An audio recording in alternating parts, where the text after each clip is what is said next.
Had to go 3 times back up to the grocery store, kept on running out of food.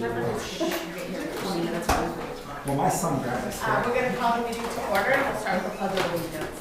I pledge allegiance to the flag of the United States of America and to the republic for which it stands, one nation, under God, indivisible, with liberty and justice for all. Robert, if you can please do roll call. Christina Ashelman. Here. Kurt Flickinger. Here. David Kaufman. Here. I'm here. John Payne. Here. Don Lehman. Here. Brian Topping. Here. Jessica McFarland. Here. Gretchen Thomas. Here. And Scott Cronin. Here. Thank you. Now we have a special order of business, the public hearing, Sorry. I told you wrong. That's the next one. You just go with that. Adoption of the budget. considering, special order of business, consider adopting the 2026 school budget. That's for that one. Okay. So I guess I'll take a motion to consider adopting the school budget. I make a motion that we adopt the 2026 budget. Second. Motion from Don and a second from Kurt. Any discussion or questions? Hearing none, all in favor say aye. Aye. All opposed, same sign. That motion carries 7-0. Now we'll move on to the public hearing for additional appropriation for the unified projects. The proposal renovations include improvements to the school facilities throughout the school corporation. These projects will involve roofing, paving, HVAC improvements, site and facility upgrades, and the purchase of buses, equipment, and technology, collectively referred to as the project. If you wish to speak during this hearing, please be sure you've signed in the sheet located at the back of the room. The sign-in sheet should include your name and address. Each speaker will be asked to limit their comments to 3 minutes, and comments should be limited to the proposed projects under consideration. The notice of additional appropriation hearing was published as required by law on October 3rd, 2025 in the Warsaw Times Union and the Goshen News. At this time, we'll open the floor for public comment regarding the proposed renovations and improvements to our school facilities. Did anyone sign in? All right, hearing no further comments, I now declare this public hearing concerning the proposed projects closed. Please let the record reflect that the public hearing on the additional appropriations has been held. No, we need the adoption of the resolution. Now I'll take a motion to consider the adoption of the additional appropriation resolution and adoption of the final bond resolution. I'll make a motion that we consider the adoption of the additional appropriation resolution and adoption of the final bond resolution. Second. Motion from David and a second from Brian. Questions or discussion? Hearing none, all in favor say aye. Aye. All opposed, same sign, and that motion carries 7-0. We'll move on to the public hearing for the tentative agreement between the Wa-Nee Community School Board of School Trustees and the Wa-Nee School Education Association. At this time, the Board of School Trustees will hold a public hearing regarding the tentative contractual agreement between the Wa-Nee Community School Board of Trustees and the Wa-Nee Education Association. The purpose of this hearing is to provide public notice that the parties have reached a tentative agreement covering the period from July 1, 2025 through June 30, 2027. During this meeting, the board will receive comments from the public regarding the tentative agreement. This is an opportunity for members of the public to express either support or objections to the proposed agreement. This time we'll open the floor to public comment. Again, there is none. So hearing no further comments, I now declare the public hearing closed. Please let the record reflect that the public hearing on the tentative contractual agreement has been held. And that was a riveting portion of the meeting. We will move on. Oh, thank you for being here. And now we will move on to something more riveting, which is the Northwood High School FFA. Good evening. We don't need action. No. I think that was. Christina, do we know vote on that? Nope. You're not That actually voting should have on been it. on there. Oh, okay, No, it says action taken. so- Yeah, No, sorry. we shouldn't have that on there. Okay. We've had 3 mistakes tonight. Sorry. So I apologize for that. Carry on. Okay. Good evening, my name is Gretchen Fervida, and I'm serving as the 2025-2026 Northwood FFA president. Along with me here tonight is a majority of our officers. One is playing at her volleyball game currently, but these are our current officers as well as our advisors, Mrs. Allen and Ms. Henderson. Each of them have something to share, and then I will conclude our what we want to share with you. We want to share with you some of our events and competitions and things we have participated in through the months of September, October, and into November. Hi there everyone, I'm Ella Hazley. I'm currently serving as a vice president. And on September 24th, our chapter was able to go to Bremen High School for the District 2 kickoff. For those of you who might not know what District 2 FFA is, there's about 26 schools in our district, which includes schools in like Kosciuszko County, Elkhart County, Marshall County, St. Joe County, and Fulton County, and some in LaPorte. So all these schools were able to come together, and I'm proud to serve this year as the District 2 secretary. So in this role, at the kickoff, I was able to facilitate rotational groups for our members. So at my group, I was able to help our members in our chapter as well as other chapters build connections with each other and just meet new people through these connections. So this was a really great way for our chapter to get involved in District 2. And at this event, it was like a retro theme, so our chapter showed up and showed out, and we were able to get our Spirit Award for being the best dressed chapter.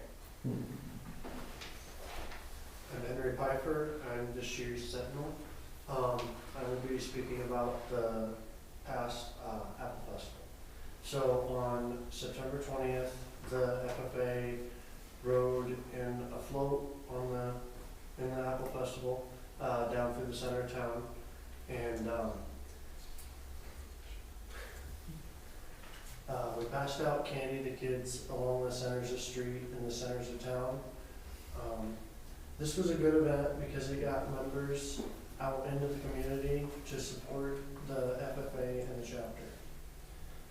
We also helped set up the Apple Festival, so we did community service, so we set up the tables and the chairs and put them where they needed to go. This was a very memorable event for everyone in our chapter, and then everyone had a great time on the float as well. Hi, I'm Carly Ethel, and I'm serving as this year's 2025-2026 secretary. And this past Saturday, we went down to Lafayette to compete at State Livestock Skill-a-thon, and we had 16 members out of 1,000 people compete. And our first team of FFA was Ella Hazley, Gretchen Fervida, Caitlin Lamb, and Brinley Penrose, and they placed 10th overall. Our second team was Nola Penrose, Georgia Hazley, myself, and Cora Knisley, and we placed 59th overall. And then we had a 4-H team this year, which was Eli Herzl, Avery Hess, and Abby Kaufman, and they placed 13th overall. And then we had our first ever middle school team, which was Caroline Croner, Chase Turner, Wyatt Brown, and Jarrett Weldy, and they placed 32nd overall. And we're very proud of all our members who competed. Good evening, everyone. My name is Caitlin Lamb. I'm currently serving as a student advisor. So just last week, we held our annual farmer snack, but this year we took a twist on it and we did a snacks and a swags. So last Monday, we had our October chapter meeting, and members packed snacks in a paper bag. These snacks included a Gatorade, a bag of chips, some candy, and some homemade treats by our officers and our advisors. And then on Wednesday after school, our officers and a group of members, we passed out just shy of 100 snacks to our farmers within the county and surrounding our county. And we are just extremely grateful for all that our farmers can supply for us and across the United States and everywhere else. Hi, I'm Olivia Lenz. I am serving as this year's treasurer, and at the end of September, we had one of our fundraisers, so we sold mums, and each of our members had to sell 15, but if there was a sibling pair at the high school, they had to sell a total of 20 because it is hard to sell when there's multiple. But in total, we sold over 1,300 mums, and that raised over $3,000 for our chapters to use throughout the year to go to events and just different things that we might need to pay for. This was such a big thing for us that was almost double as what we sold last year, and it was very amazing for all of us. And we had everything packed in our shop. It was great. So as you can see, we've been super busy. Basically, right when school started in August, we hit the ground running, planning these events and getting the fall scheduled and done.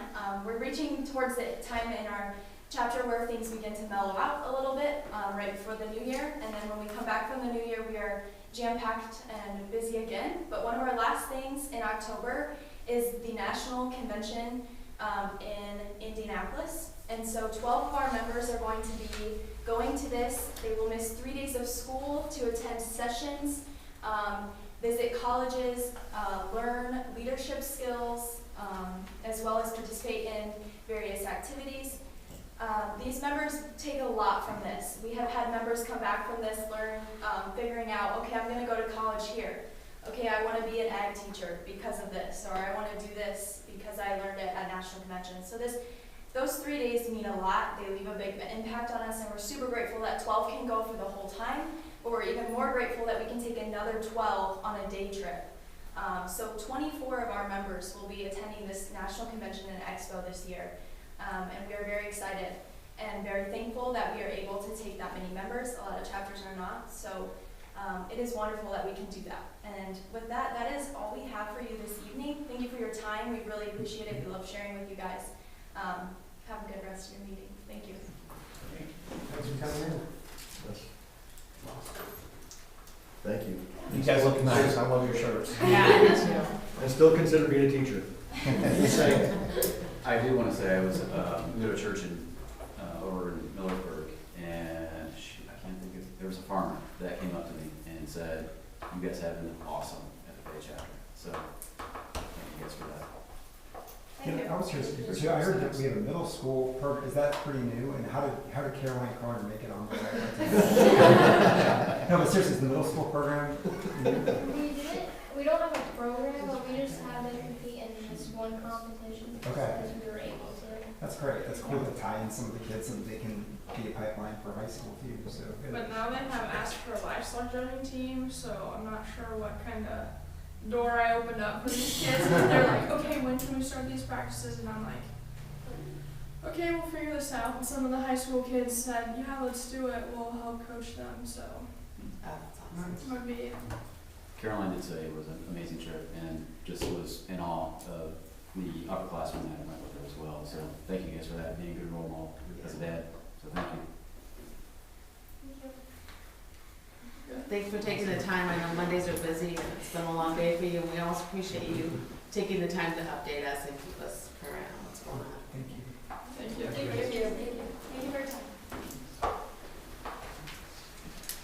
Right, now is the time for recognition of visitors of public input. I don't think we have any, so we will move on to the amendments to the agenda.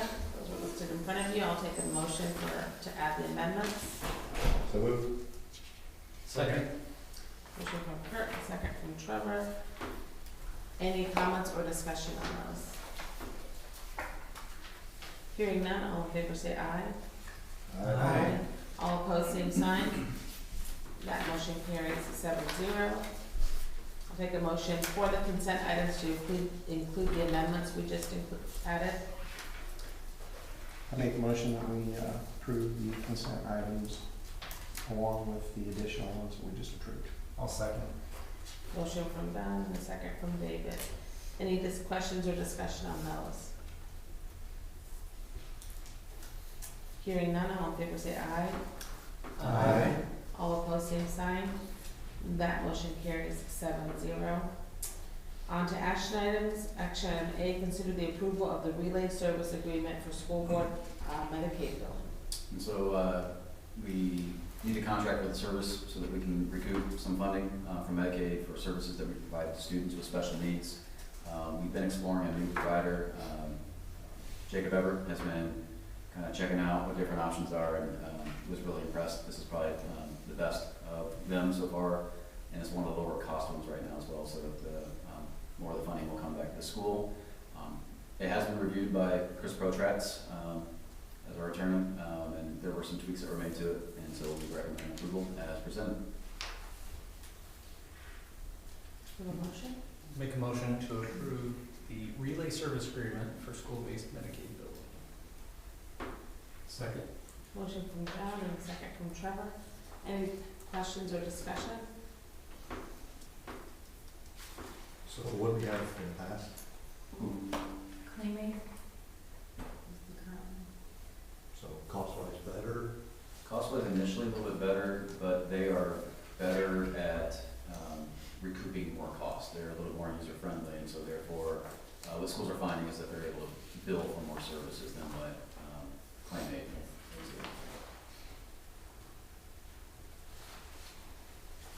Any other questions or discussion? Hearing none, all in favor say aye. Aye. All opposed, same sign. That motion carries 7-0. Action item B, consider the approval of the out-of-state or overnight field trip for the Northwood High School robotics team to Indianapolis. Recommend as presented. So moved. Second. Motion from Don, and a second from Kurt. Any questions or discussion? Is that a state or the nationals, or what is that? It's just the competition. Just the Yeah, but it's a pretty big one though. This is one of the more prestigious events that they do. A lot of teams down there. Is it? Any other questions or discussion? Hearing none, all in favor say aye. Aye. All opposed, same sign. That motion carries 7-0. Action item C, consider the approval of Annette Spittles as an additional mentor to Woodview Elementary. Recommend as presented. Move to approve. Second.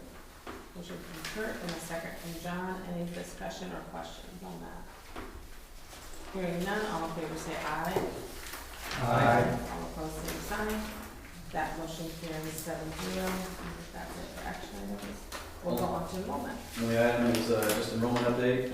Sent this out in the admin update, so I don't know if you guys had a chance to review it or not, but again, mixed bag, down again, which is where we've kind of been averaging between 20 and 30 students per year.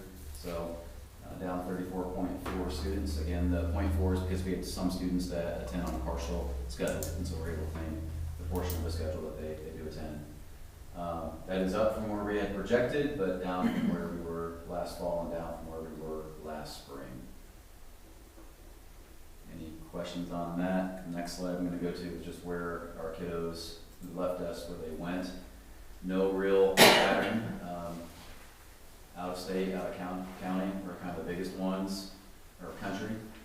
Withdrawal at homeschool, or withdrawal due to going into Amish school, or they age out in 8th grade was kind of the second one. Usually it's either from kindergarten to 1st grade or from 8th grade to freshman year. Was kind of the second largest one. As far as losing to other districts, again, we gain more than we end up losing, and so that's just not been an issue. What we don't have yet is how many of these kids that went to other districts didn't move out of the area but chose that school that lived within our boundaries. We won't get that data back until we get the SDN report from the state of Indiana, which usually is in early November to mid-November. So I'll share that with you guys once that is received. But again, kind of the challenge for us is that there's just no rhyme or reason to it. That other in-state, some kids went to Fort Wayne, some kids went to New Palestine, some kids went to, they moved a distance away. And so I didn't want to list all the individual schools kids went to, and so that's why you'll see that one that's there. So, of course, all Wallasey, West Noble, I left the ones on there that were nearby and had a little bit larger pocket, so we can compare ours, but we still have the school of choice in our area. So, this is something we got to dive into. We cannot continue to lose by a clip of 20 to 30 students per year. You just can't make adjustments to your staffing. Losing 30 students a year is about $210,000 of revenue that we could have otherwise captured from the state of Indiana. But you can't cut one teacher or two teachers when you lose 30 kids over 13 grade levels. The math is just not there. And so that's why, again, as we have positions become available, we try to be as efficient as possible and maybe think a little bit more creatively than what we have to make sure that things are still operational. But we're going to need to figure out how we're gonna get this enrollment, item taken care of. You know, I hate to go up the ladder, to use our data wise, but, it just doesn't feel like there's enough affordable housing in our area for younger families who are looking for that, you know, first, second time starter home, to get up and get going. And so, short of that, we're just graduating more kids than what we're bringing in every single year right now. And so,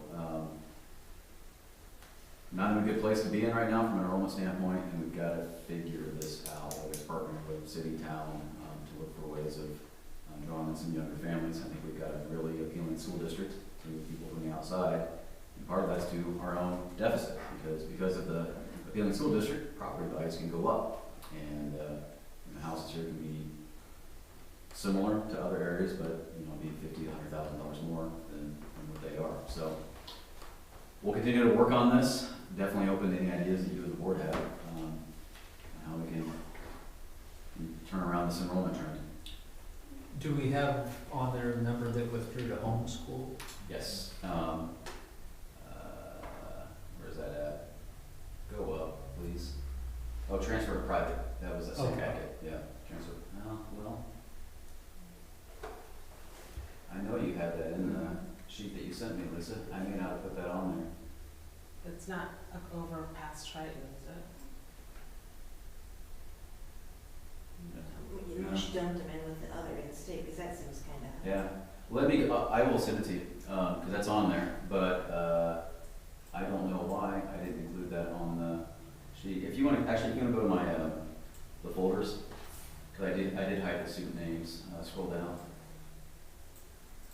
Go to enrollment. Oh, yeah. Yep. Go to enrollment.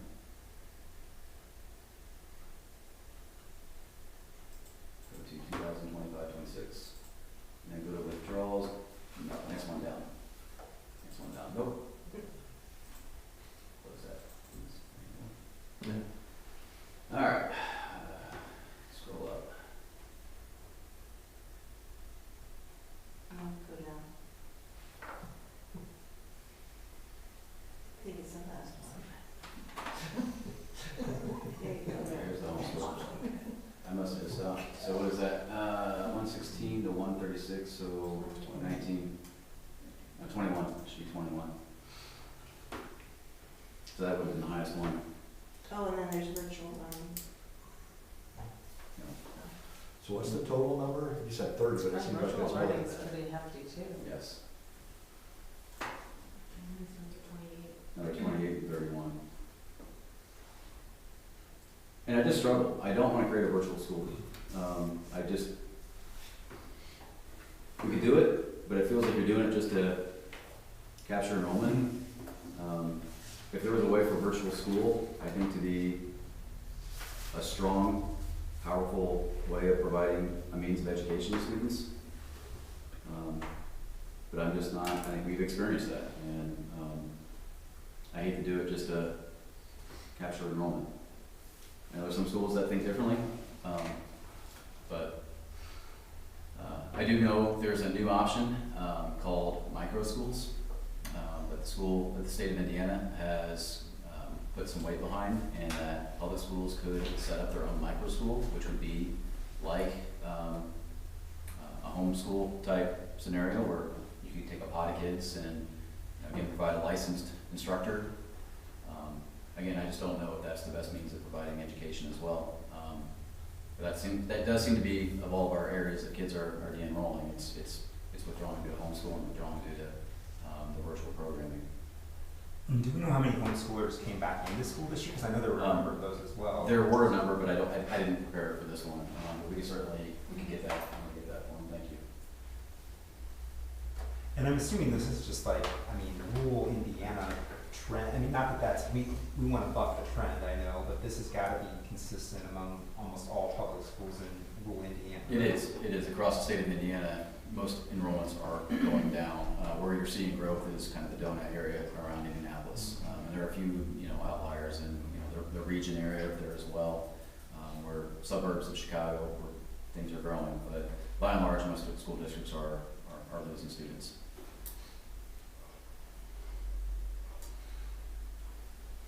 So on the Amish side, at one point in time, it was kind of a little bit, I thought we had feedback of the technology, Mhm. kind of push them out a Yeah. little bit. I don't know if that's still the case, or if we've kind of reached out and tried to find out any more. That's still kind of a button for them, if there's something else we could do that would.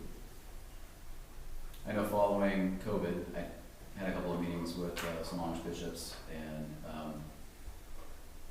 that was part of it. I think,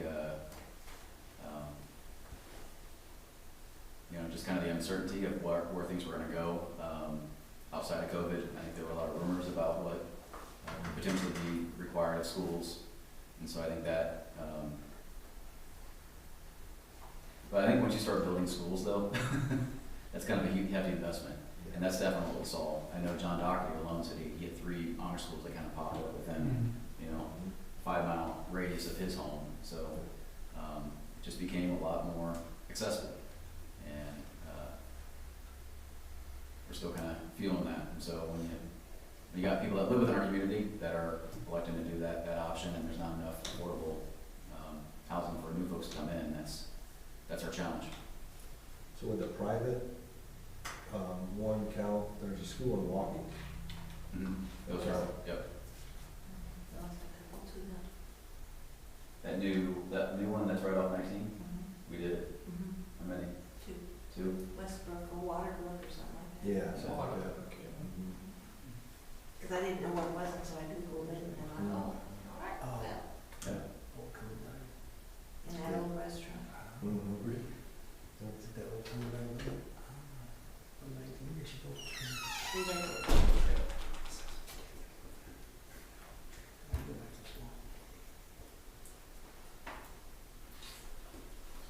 Other questions or suggestions?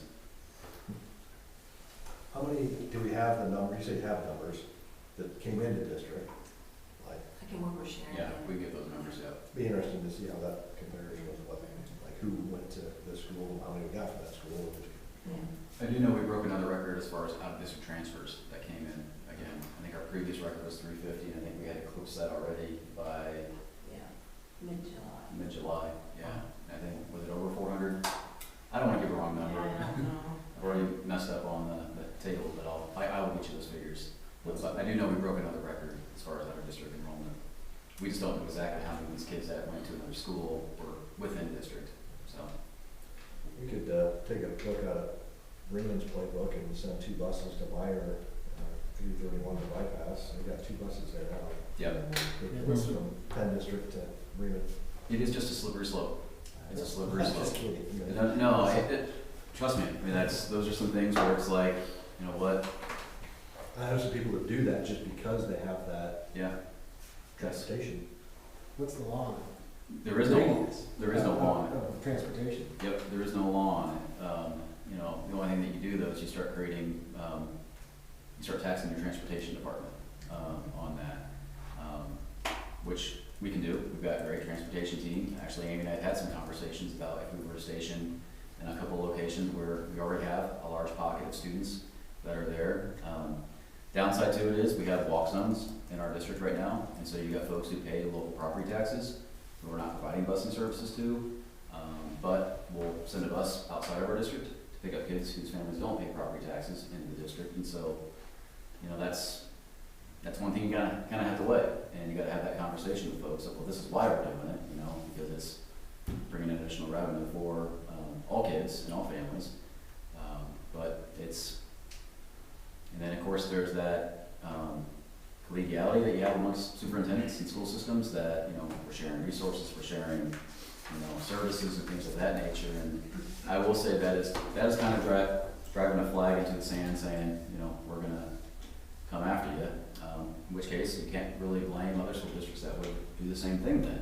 And so then, again, are you just expanding your transportation services to bus in the same number of kids? And so it's a calculated risk that, you know, again, I'm not saying I'm totally opposed to it, and there's some consideration to it, but I think if we did it, we'd want to be really thoughtful on how we go about it. What about advertising? We've not done much of that.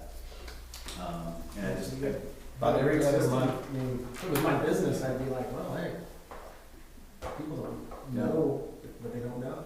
Yeah. We actually had some conversation, I think we looked at a position to create a director of marketing at one point in time, but really the director of marketing wants marketing to the Amish population. You know, there's a great population that for some reason we're not connecting with and communicating with, and so we thought there were some folks within our community that had very close relationships with Amish families here already and had that trust established, but also had, you know, some training in marketing, you know, that would be very appealing to us. And we didn't quite find the individual we were looking for that had that perfect, you know, blend. There are certainly companies that are out there that can partner with, so you're not hiring an employee and do a contracted service. You know, again, you just got to look at what's that return on investment. You got to, if we're spending operations funds right now for a contracted service, which are going to be taxed, you know, what's going to be that return on investment as far as how many kids, in addition to what we currently have right now, that we're not getting. And again, I'm not saying this is the right approach, but my approach has always been, I'm not in the service of marketing, I'm in the service of educating our kids. And you know, we're going to really focus and dive in and create the very best school system that we possibly can. And by word of mouth, I mean, there is no better advertising than that. And, but again, I can't really say my track record looks real good when the last, you know, 4 years we're continuing to lose 20, 30 students. And so I do think definition of insanity is doing the same thing over and over again, expecting something different. So something's going to have to change. About every other month, we get a flyer in our mailbox from Vernon Community Schools. Basically, you know, it just covers different topics. It's really pretty fancy brochure. So maybe a 4-page one. Yeah. I think, Scott, to your point, the hard part, the affordable housing is something that takes a long time to get there, and I think that is something that is a need in the community, and it's like that's where the results, it's just gonna, I mean, again, I think trying to figure out if we can get more homeschoolers, if there could be Amish. I mean, it does seem hard to kind of poach kids. I mean, it feels that way, what's happening with other school systems, when all these schools are struggling with the same thing, you know. So anyway, I don't know, just, there's not like quick fix to that, but again, if we can somehow do a better job of trying to gain homeschoolers and Amish, I mean, it seems like that's the quicker fix than housing, you know, but it's not easy. Yeah. And we want to do, what, sorry, go ahead. I'm just gonna say it'd be interesting, our list of homeschoolers, to find out why they chose to go to homeschool. If they're still living in our district, and why they chose to go to homeschool and not be here. Be willing to bet that many of them are disciplined, that didn't agree with the discipline consequences too, and so they chose to go to homeschool. And I can't quantify how many, but I know that that's a recurring theme too. You know, that's a good point. I bet we could put these names on the board and ask our principals. They would have a pretty good sense of which ones were elected to go homeschool just because, you know, habitual truancy, and they were tired of, you know, kind of us engaging with other services to get them to school, behavior type issues. And again, hear me, please, our folks never, ever, ever encourage that. They do an outstanding job of actually encouraging kids to stay and access some of these other services. But again, you can't get into an argument with a parent when they say, I am going to transfer them to homeschool. So. But figuring out how many of these students still live in our district and then why they aren't attending our school, to figure out then what the trend might be. Yeah. And then back to that micro school, I mean, is that something where maybe some of those folks would be more inclined? It's hard, that's a hard thing to say, but like, again, that's interesting. If there's enough in that group, it wouldn't probably take too many students to generate some decent revenue from that, but it's certainly not the same experience that they get in the schools. Right. But I don't know. I mean, are there schools, I guess that was my one question, are there schools in the area that have done like a micro school, or? The only public school system that I know that has done a micro school, I think, is in Greenfield, Indiana, Greenfield Central, and it was brand new this year. It's something that's just kind of come out from the state as an option. There have always been micro schools. Usually it's kind of that pod type notion, but it's never been run through the public school system. And so they basically just created this opportunity for schools to explore this and provide families another choice. Again, it's something new to me, and I'm certainly not opposed to it, but I want to, if we would explore something like that, I'd want to really do a deep dive on what does a good experience look like for kids, so that, you know, I wouldn't want to change our standards here. I want to make sure that whether the kid's enrolled in that type of educational setting or a kid was in a traditional, you know, Wa-Nee school, the same outcomes would be attainable for our students.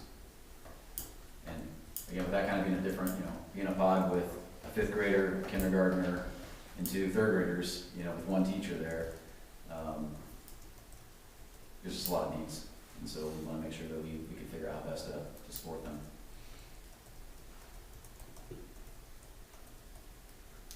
But definitely open to more, you know, thoughts and feedback that you guys have as we travel down that. But that's something we've got to get addressed ASAP. And I know we're being live streamed. Again, I'm no fault to our town or our city on housing. Everyone is trying to work on this, and I want to make sure that's clear. It's not that we're pointing blame at any organization. We got to continue to work together to try to resolve that. So that's all we have this evening, unless there's additional questions. Anything additional? Okay, there being no further business to come to the attention of the board, a motion to adjourn is in order. So moved. Second. Motion from Trevor and a second from Kurt. All in favor say aye. Aye. Adjourned.